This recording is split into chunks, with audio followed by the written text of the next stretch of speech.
Welcome back प्यारे बच्चों। जैसा कि आप लोगों की मांग थी कि हम नए पाठ्यक्रम पर एक वीडियो बनाएं, तो चलिए देखते हैं। ये नवीन संशोधित पाठ्यक्रम है सामान्य हिंदी वाले बच्चों का। जैसे कि जो साइंस वाले बच्चे हैं उनको सामान्य हिंदी पढ़ना है, जो आर्ट वाले बच्चे हैं उनको साहित्यिक हिंदी पढ़ना है। तो ये सामान्य हिंदी का वीडियो है।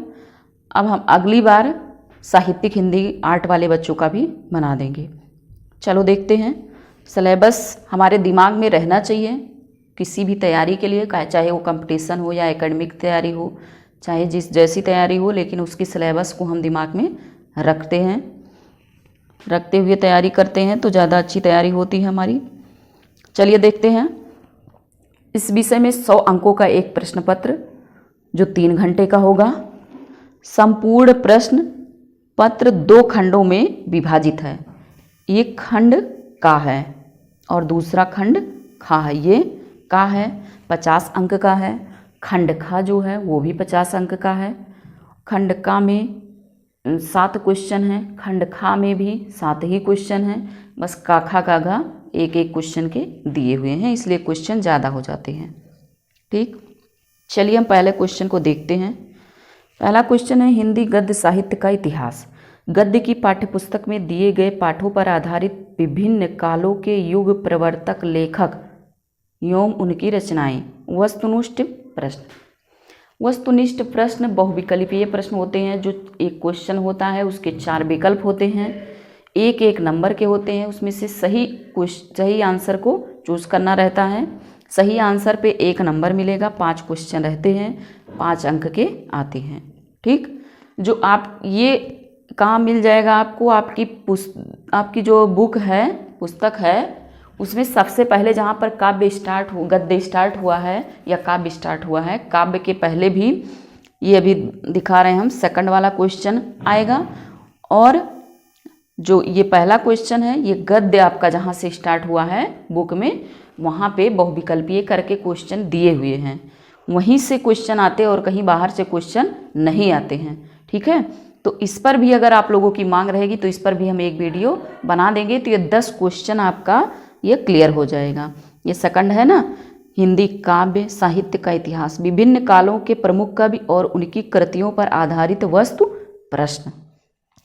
ये भी 5 नंबर का होता है, 5 क्वेश्चन होता है, 4 विकल्प होते हैं, एक सही वाले विकल्प को चूज करना रहता है। ठीक है, नंबर 3 हम क्वेश्चन को देखते हैं। पाठ्यक्रम में निर्धारित गद्यांशों पर आधारित 5 प्रश्न। ये 5 प्रश्न रहते हैं। ये 5 प्रश्न में से 5 के 5 करने रहते हैं। अगर हम 3 क्वेश्चन को किए हैं, 3 का आंसर दिए हैं, 2 का नहीं दिए हैं, तो हमें 3 का अर्थात 3 दूनी 6 नंबर मिलेगा, 4 नंबर नहीं मिलेगा। ठीक है, इसलिए हमें पूरा करना है। 10 क्वेश्चन रहता है, 2-2 नंबर का रहता है। जैसे गद्यांश आता है तो गद्यांश में नीचे अंडरलाइन किया रहेगा, अंडरलाइन रहेगा, उसमें से रहता है ऐसे अंडरलाइन रहेगा, ये रहेगा कि अंडरलाइन या रेखांकित किए हुए की व्याख्या करिए, उसकी व्याख्या करनी है। दूसरा क्वेश्चन रहता है कि संदर्भ लिखिए, संदर्भ में क्या क्या लिखा जाता है, एक राइटर का नाम और एक पाठ का नाम। तीसरा क्वेश्चन और चौथा 5वां 3 क्वेश्चन जो होते हैं उसी गद्यांश या पद्यांश से संबंधित आंसर पूछे जाते हैं। उसमें से देख के, जैसे कोई कठिन शब्द है उसकी मीनिंग पूछ ली जाती है कि इसका अर्थ क्या होता है, या उसी से संबंधित रहते हैं। और हमको 5 ही करने रहते हैं। ये नहीं है कि हम व्याख्या अब गद्यांश देखें और व्याख्या कर दिए तो हमको 10 नंबर मिल जाएगा, ऐसा नहीं होगा, बस 2 नंबर आपको मिलेगा। ठीक है, चौथा क्वेश्चन सेम है, वो गद्यांश है, ये पद्यांश है। पद्यांश में जैसे आपका प्रेम माधुरी है, यमुना छवि है भारतेंद्र हरिश्चंद्र का, हरिऔध जी का है, मैथिली शरण गुप्त का है, ये सभी का है, ये पद्यांश है। ठीक है, ये भी 10 नंबर का रहता है। ये भी सेम ऐसे ही आता जैसे गद्यांश आता है। देखिए, आपको हम पिछली साल जो अब की बार पेपर हुआ है उस पेपर को एक बार हम उस पेपर पे वीडियो बना देंगे। ठीक है, और PDF भी आपको प्रोवाइड करा देंगे।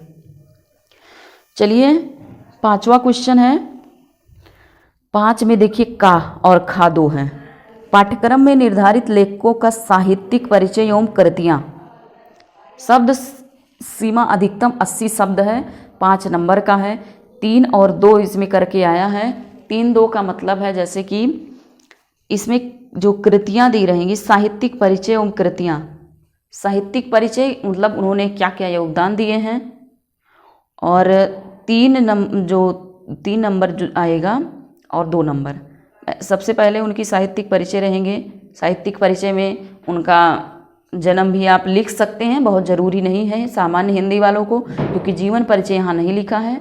साहित्यिक हिंदी जो आर्ट वाले बच्चे हैं उनमें जीवन परिचय, उनके डेट ऑफ बर्थ और मृत्यु का डेट ऑफ बर्थ ये जरूर लिखना रहता है। ठीक, तो यहाँ पर 3 और 2 करके हैं। 3 है साहित्यिक परिचय, उन्होंने क्या क्या योगदान दिए, उनको कौन से पुरस्कार मिले, इस पे 2 नंबर मिलेंगे। और 3 नंबर जो रहेंगे ये आपकी रचनाओं पर मिलेंगे, इनकी रचनाएं लिखनी पड़ेगी। ठीक है। और खा है पाठ्यक्रम में निर्धारित कवियों का साहित्यिक परिचय एवं कृतियाँ। एक गद्यांश से आते हैं, एक पद्यांश से आते हैं। जो गद्य वाले राइटर रहते हैं उनमें से 3 राइटर आते हैं, उनमें से एक आपको करना रहता है। और खा वाला है, इसमें पद्यांश के आएंगे पद्य वाले राइटर रहेंगे, उनमें से आपको 3 आते हैं, 1 करने रहते हैं। ठीक है। छठा क्वेश्चन है पाठ्यक्रम में निर्धारित कहानियों का सारांश एवं उद्देश्य पर आधारित प्रश्न। शब्द की सीमा जो है अधिकतम 80 शब्द हैं, ज़्यादा लिखने नहीं रहते हैं। ये भी 5 नंबर का है। एक कहानियाँ आती हैं, जैसे आपकी कहानियों में इनमें रहेगी पंचलाइट रहेगा, बहादुर है, लाटी है, ध्रुव यात्रा है, ये सारी कहानियाँ हैं। इनमें से एक कहानी लिखनी रहती है। अधिकतर बहादुर और पंचलाइट आते हैं। ठीक। पाठ्यक्रम में निर्धारित खंड काव्य की कथा वस्तु एवं प्रमुख पात्रों का चरित्र चित्रण। शब्द सीमा 80, ये भी 5 नंबर का रहता है। खंड काव्य जैसे है मुक्तिदूत है, रश्मिरथी है, सूत पुत्र है, ऐसे खंड काव्य हैं, जिले के अनुसार रहते हैं, उसको हम बताएंगे, आगे पढ़ाएंगे। ये भी 5 नंबर के रहते हैं। अब देखिए ये 50 क्वेश्चन हमारा 50 नंबर का पूरा हो गया। अब खंड खा स्टार्ट हो रहा है। ये खंड खा है। खंड खा देखिए 7 क्वेश्चन पूरे हो गए खंड खा में। अब 8वें से स्टार्ट है खंड खा। खंड खा में भी 8 का है, का खा 2 हैं। पाठ्यक्रम में निर्धारित संस्कृत गद्य का संदर्भ सहित हिंदी में अनुवाद। इसमें बहुत अच्छे नंबर मिलते हैं संस्कृत में, और ये 7 नंबर के रहते हैं। संदर्भ के 2 नंबर रहते हैं। संदर्भ का मतलब रहता है कि पाठ का बस नाम लिखना रहता है। अगर राइटर का नाम दिया है तो राइटर का नाम लिख दीजिएगा। ज़्यादातर राइटर के नाम संस्कृत में नहीं रहते हैं, तो संदर्भ पाठ का नाम लिखना रहता है, उस पर 2 नंबर मिल जाते। और व्याख्या नहीं करनी रहती, अनुवाद लिखना रहता है। अनुवाद का व्याख्या का मतलब होता है बहुत बढ़ा चढ़ा कर लिखना, अपने मन से भी उसमें लाइनें जोड़ देना। और अनुवाद का मतलब होता है, अनुवाद जैसे लाइन टू लाइन का अर्थ होता है, बस अर्थ लिख देना रहता है। उसके 5 नंबर, इसमें बहुत बढ़िया नंबर मिलते हैं। संस्कृत वाले में 7 नंबर। और इससे संबंधित 2 प्रश्न आते हैं। खंड खा में देखिए 8 का हो गया, 8 का खा। पाठ्यक्रम में निर्धारित संस्कृत पद्य का संदर्भ सहित हिंदी में अनुवाद। ये तो गद्य रहता है, जैसे कि कोई पाठ रहता संस्कृत भाषाया महत्वम है आपके पाठ में, और सुभाषित रत्नानी है तो सुभाषित रत्नान पद्य माना जाता है। श्लोक टाइप के जो रहते हैं, कविताएं रहती हैं, तो ये खंड खा में ये आएगा श्लोक, उसके अर्थ आपको लिखने रहेंगे। ठीक है। अब देखिए प्रश्न 9 पे आगे बढ़ते हैं। 8 हो गया। लोकोक्तियों एवं मुहावरों के अर्थ एवं वाक्य प्रयोग 1-1 नंबर के रहेंगे। ये 2 नंबर के आएंगे। 4 आते हैं या 5 आते हैं, उनमें से आपको बस 2 करने रहते हैं। ठीक है। क्रम संख्या 10 एवं 1 से वस्तुनिष्ठ प्रश्न पूछे जाएंगे। वस्तुनिष्ठ प्रश्न विकल्प दिए रहते हैं इसमें। ठीक है। देखिए 9 है, इसमें विकल्प नहीं रहता है। 10 वाले में इसमें विकल्प दिया रहता है। जैसे पहला हम क्वेश्चन देखे थे, हम 4 विकल्प रहते हैं, उसमें से सही चूज करना रहता है। वैसे 10 में भी है कि इसमें इसमें जैसे आ गई है, देखिए संधि, संधि मैंने पढ़ा दिया है ना, ये तीनों संधियाँ आती हैं, एक एक नंबर के 3 क्वेश्चन आएंगे, 3 संधियाँ आएंगी, विकल्प तो दिए रहेंगे, आपको उसमें संधि विच्छेद कुछ नहीं करना है, बस सही विकल्प को चूज़ करना है। लेकिन जब आप संधि विच्छेद करना जानेंगे तभी सही विकल्प को चूज़ कर सकते हैं। तो मैंने सारे संधि लगभग समाप्त कर दिए हैं, एक वृत्ति संधि रह गई है, उसको भी हम पढ़ा देंगे। इस संधि सारे पढ़ लीजिएगा आप। 3 आते हैं, 5 संधि होती हैं, स्वर संधि के 5 भेद होते हैं, तो उनमें से 3 हमेशा आते हैं। अब ये नहीं रहता है कि कौन सा आएगा, 3 रहते हैं और तीनों में से तीनों करने रहते हैं, एक एक नंबर के आते हैं। ठीक है, देखिए इसमें दीर्घ संधि, यड़ संधि, अयादि संधि में से किन्हीं 3 संधियों से संबंधित शब्दों का संधि विच्छेद करना है। संधि विच्छेद आपको नहीं करना, जैसा कि मैंने बताया, विकल्प उसमें दिए रहेंगे, चूज करना है, एक एक नंबर के 3 क्वेश्चन आएंगे, 3 नंबर के ये रहेंगे। खा देखते हैं, संस्कृत शब्दों में विभक्ति की पहचान करनी है, उनमें से 2 नंबर के आएंगे, एक एक नंबर के। ये शब्द रूप है, शब्द रूप आपको याद करना पड़ेगा। रामः रामौ रामा, रामम रामौ रामा, रामे रामाभ्यम रामई, रामाय रामाभ्यम रामेभ्य, रामात रामाभ्यम रामेभ्य, रामस रामयो रामा, राम रामे रामयो रामेश, ऐसे ही शब्द रूप रहते हैं। तो आपके में राम का नहीं है, आत्मन का है, नामन का है, राजन का है, जगत, सरित, सर्वनाम भी है।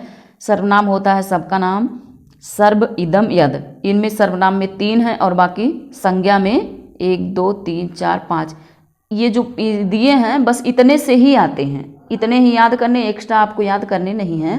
2 नंबर के ये रहते हैं। अब ये आप सोचिए आप लोग कि 2 नंबर का ये है, इसको छोड़ देंगे, संधि नहीं पढ़ेंगे, 3 नंबर का ये छोड़ देंगे, तो ये 5 नंबर तो आपका कट ही गया। अगर इसको लिख देंगे तो इसमें से 1 नंबर नहीं कटना है। अगर आप इसको पढ़े रहेंगे, बस विकल्प लगाने, सही विकल्प, इनमें से 5 के 5 आपको मिल जाएंगे। तो ये सब छोड़ के नहीं पढ़ना है हमें, ये सब लेकर के पढ़ना है। ठीक है, चलिए हम 11 नंबर क्वेश्चन पे आगे बढ़ते हैं। 11 नंबर में का, खा, गा, घा है। का में क्या है, शब्दों में सूक्ष्म अंतर है, 2 नंबर का 2 क्वेश्चन रहेंगे। खा में अनेकार्थी शब्द है, एक एक नंबर के 2 क्वेश्चन रहेंगे, 2 नंबर के।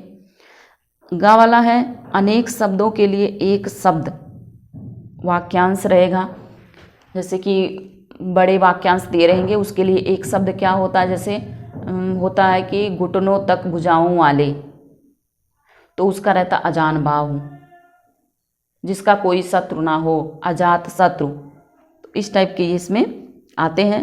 अनेकार्थी शब्द जैसे कर हो गया, कर का एक कर का अर्थ है हाथ, दूसरे एक कर का अर्थ है जो टैक्स देते हैं, तो ऐसे अनेकार्थी शब्द लिखने हैं। सूक्ष्म अंतर जैसे होता है कि सूक्ष्म अंतर, छोटे छोटे शब्द रहते हैं, मिलते जुलते शब्द रहते हैं, उनमें थोड़ा थोड़ा सा अंतर रहता है। जैसे जगत है, एक में हलंत लगा रहेगा जगत में, एक में हलंत नहीं लगा रहता है जगत में। तो जगत जिसमें हलंत नहीं लगा रहता है वो जैसे कुआं बना रहता है, कुएं के किनारे किनारे बैठने के लिए स्थान बनाया रहता है, उसको जगत कहते हैं। और जिसमें हलंत लगा रहता है, हलंत जैसे कि ये, जैसे ये शब्द दिया, इस पे ऐसे हलंत लगा रहेगा, तो उस जगत का मतलब होता है, जैसे है, हाँ ये हो गया। अब इसका मतलब होता है संसार। तो ऐसे ही सूक्ष्म अंतर हमको लिखने रहेंगे, लिखने नहीं रहेंगे, विकल्प दिए रहेंगे, बस हमको चूज करने हैं। नहीं, इसमें विकल्प नहीं दिए रहते हैं, सॉरी, 11 नंबर में विकल्प नहीं दिए रहते, इसको अपने मन से लिखना रहता है। घाव में देखते हैं, 11 नंबर क्वेश्चन जो है वो 2, 2 4, 2 6, 2 8 नंबर का है, तो इसको भी नहीं छोड़ना है। ठीक है, ये अगर सही हो गए तो हमको 8 के 8 मिलेंगे, इसमें कटना नहीं है कि आधे 1 नंबर राइटिंग पे कट गए, 1 नंबर कंटेंट पे कट गए, तो ऐसा नहीं है, इसमें पूरे के पूरे नंबर मिलेंगे।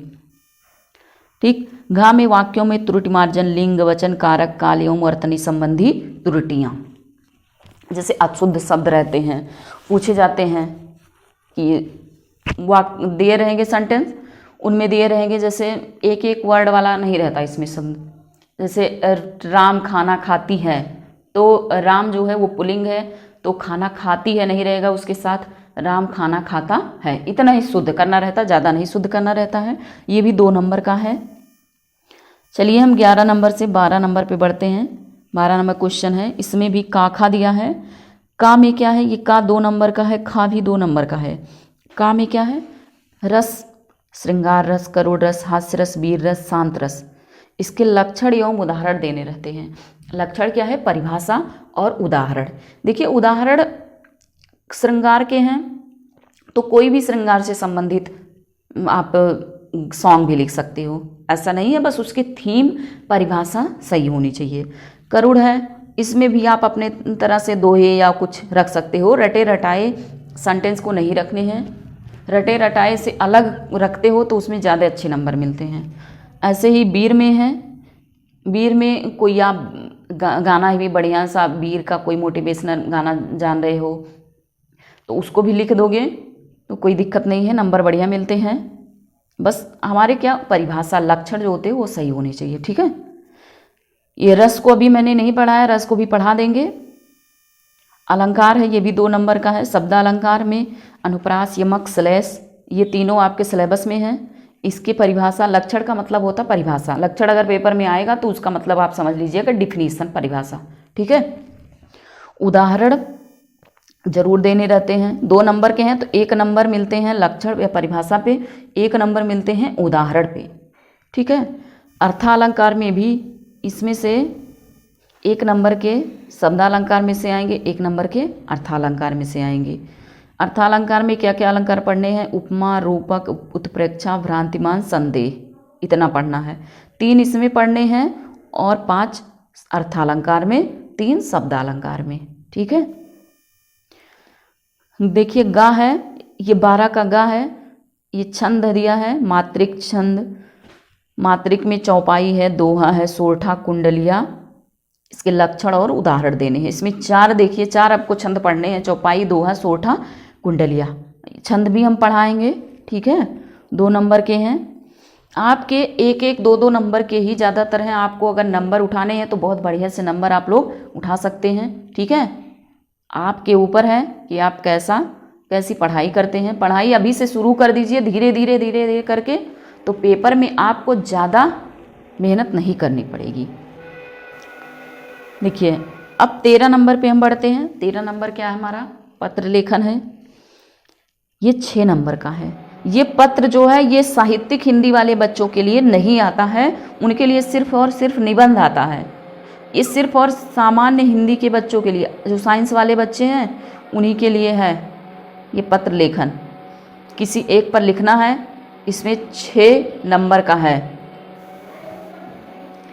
पहले पे ये देखिए, ये जो 3 दिए हैं बस इसी से संबंधित पत्र लिखने रहते हैं। इन्हीं तीनों पे आप पत्र तैयार कर लीजिए बस। एक रहेगा नियुक्ति आवेदन पत्र, किसी की नियुक्ति कहीं पे हो रही है तो उसके लिए आवेदन लिखना कि हमें नियुक्ति करवाई जाए। दूसरा है बैंक से किसी व्यवसाय के लिए ऋण प्राप्त करने का आवेदन पत्र।